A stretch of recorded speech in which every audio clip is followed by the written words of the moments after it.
They need trillions of dollars to pay for initiatives like healthcare and free college tuition.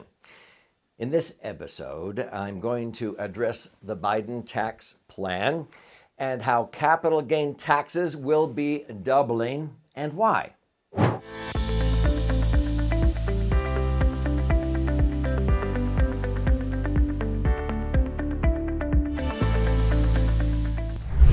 So I'm Doug Andrew, and I'm a financial strategist, and I've helped many people in America accumulate their money on a tax-favored basis, and more importantly, not outlive their money in retirement by using strategies that are protected in the Internal Revenue Code that allow you to accumulate your money tax-free and then be able to access the money tax-free, and when you die, it transfers income tax-free. And it's far better than traditional IRAs and 401ks. So I've always got my ear to the ground, so to speak, when there are tax law changes, and we see them every time Congress changes hands. So this video is not a political agenda, okay? What I want you to understand when people ask me questions, golly, okay, President Joe Biden is now elected, and based upon what he ran on in his campaigning and what he's already said he's going to do, what his goals are, I want to share with you some of the repercussions that will happen because of that.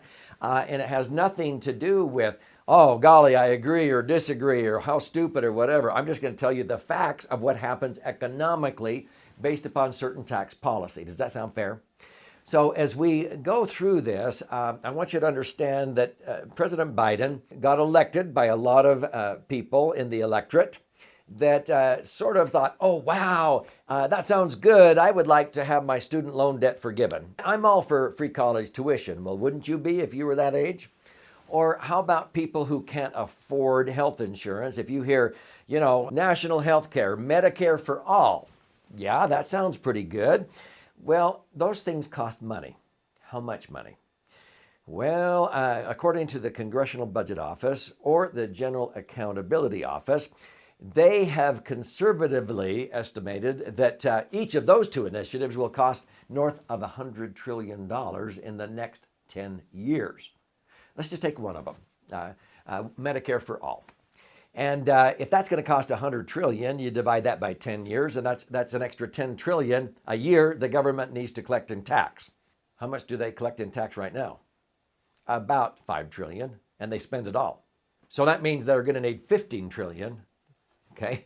3 times as much money and keep to their current budget just to afford Medicare for all. Same thing for free college tuition. The money has got to come from somewhere, right? Okay. So if we really want that, if it sounds good, the money's got to come from somewhere. And so it's usually rising taxes, okay, that will affect America. And then it's also printing of money, which causes inflation. So the two big dangers are rising taxes and inflation. So I've helped many people to protect their hard-earned savings during their golden years from being eroded away because of those two dangers. And so my purpose in this video is to help you understand that whenever we have government that is looking for tax revenue, oftentimes they just want to cut to the chase and raise taxes. And so one of the biggest proposals that President Biden outlined in his campaign is he wants to take capital gain tax back up to ordinary income tax rates. So let me share with you what the capital gain tax is simply, and why he thinks we ought to double it, and what you can do. But there's something even more dangerous. He wants to do away with the step up in basis. So what's that? The capital gains tax rate, and we're talking about long-term capital gains. This is any asset that you have owned for a year or more and you sell it for a profit, okay? So before I answer this question, if this is already intriguing you and you know somebody who ought to be watching this, share, comment, click like, subscribe to this channel. It's free, and be sure and click the bell and you'll be notified every time I post an answer to a question like this that can save you or someone you know a ton of money of unnecessary tax. So the capital gain tax. Depending upon who is usually in the executive branch and or Congress, this keeps changing. I've always felt that the capital gain tax is a little bit unfair. So it wouldn't matter if your parents, let's say, bought some stock years ago in Apple or whatever, and now that stock is worth a ton of money, and you inherit it. Now, you would have to pay a capital gain on that based upon how much money was made from the basis, what your parents paid for that stock, and what they're selling it for if you did not get a step up in basis. And I'll explain what that really is here in just a second. But that is the capital gain. Now, it could be stocks. It could be even gold and silver. A lot of people inherit real estate. So let's say you buy rental property, or your parents bought rental property, 30 years ago, a rental home for $100,000. And that rental home appreciated at, let's say, 5% a year, even 7% a year. It will double every 10 years. So I've seen many, many people who the parents bought the duplex and they have been renting it out for $100,000, and it doubles to $200,000 in 10 years or 15 years, and then $200,000 doubles to $400,000, and maybe even goes up to $500,000 or $600,000, and then they die. What did they do in that situation? They depreciated down the actual building down to just the value of the land. And so their basis on the building is now zero because you got that tax write-off. But they held on to it because if they sold it, they would have to pay a capital gain tax. Now, capital gain tax rates, when you think about it, they're taxing you for inflation. A lot of the appreciation is just because the apartment went up in value because the cost of living just went up. It was just inflation. So I've never liked capital gain taxes because you're getting taxed for inflation. But if you haven't noticed, government likes to tax people when they are getting money from the sale of something because it's an easy time to just tax somebody. So that's called the capital gain tax. And so many times they will give you a lower tax rate. So under the Trump years, the long-term capital gain rates were either zero if you had low income, or 15%, no more than 20%. Now, Obama, he tacked on a 3.8% surtax on capital gains to fund Obamacare. So this is where they like to come up with extra money for health care, even like Obamacare. So that is called the capital gains rate. The highest was 20% under the Trump tax plan. Biden wants to take it up to ordinary income rates, which means any capital gain you get is added on top of your earned income. And so I sold a building, and during the Trump tax years, I had to pay the capital gain, but fortunately it was only 20%, but it took me up to the highest income rate. So I had to pay 20% plus 3.8. Under Biden's proposal, I would have paid 39.6% plus 3.8. I would have paid double. This is what Joe Biden wants to do on capital gains because it's an opportune time to get tax revenue when people are selling property. People usually would put that off by either buying like property under what is called a 1031 exchange. You buy a like property, but you're just inheriting a new headache. You're going from the frying pan into the fire, but people do it thinking they're saving tax. No, you're just continuing to postpone and put it off. But when you ultimately die, why do they do that? Because under previous law, if you were inheriting a duplex from your folks that they have taken the basis down to next to nothing and now it's worth $600,000 or $800,000, you would have to pay a capital gain on that whole amount unless you got a step up in basis. That means if your parents die and leave it to you in your inheritance, you only have to pay a capital gain tax on what you sell it for over and above what it was worth when you inherited it. So your basis goes from next to nothing up to $600,000 or $800,000. You only have to pay tax on what you sell it for over and above that. President Biden wants to get rid of the step up in basis. This is huge.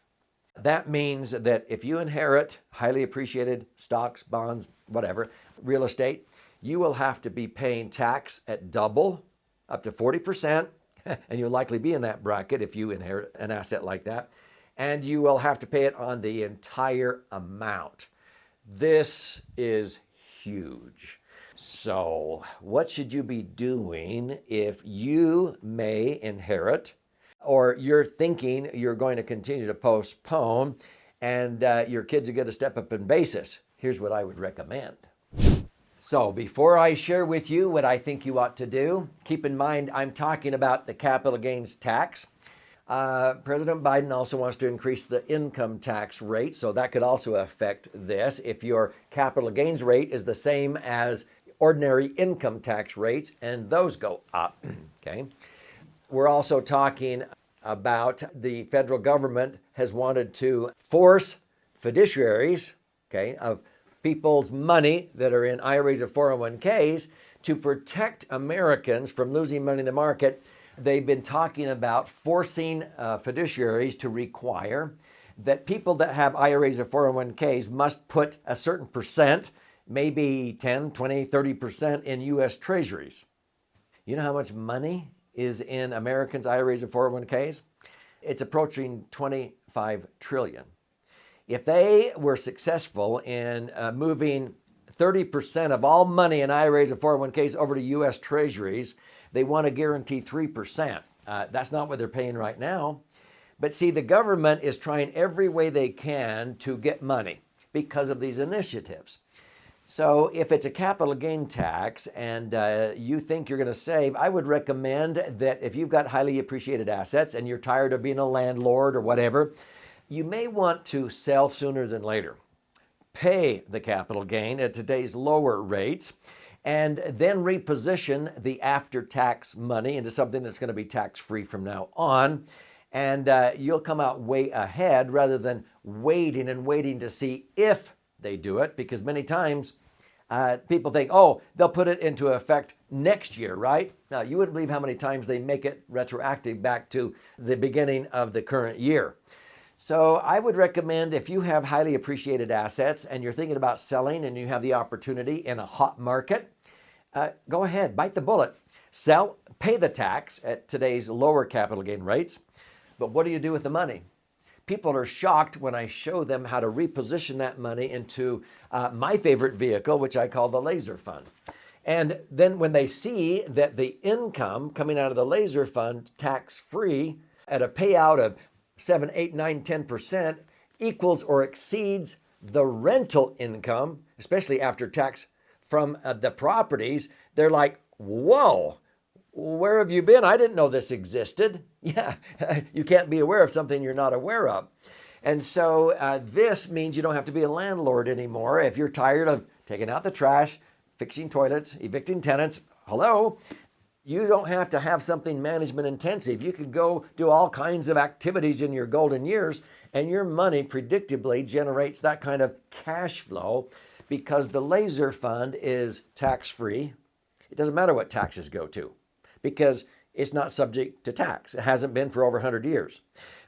Inflation, your money is linked to inflation, so inflation will help you instead of hinder you, but your money's not invested in the market.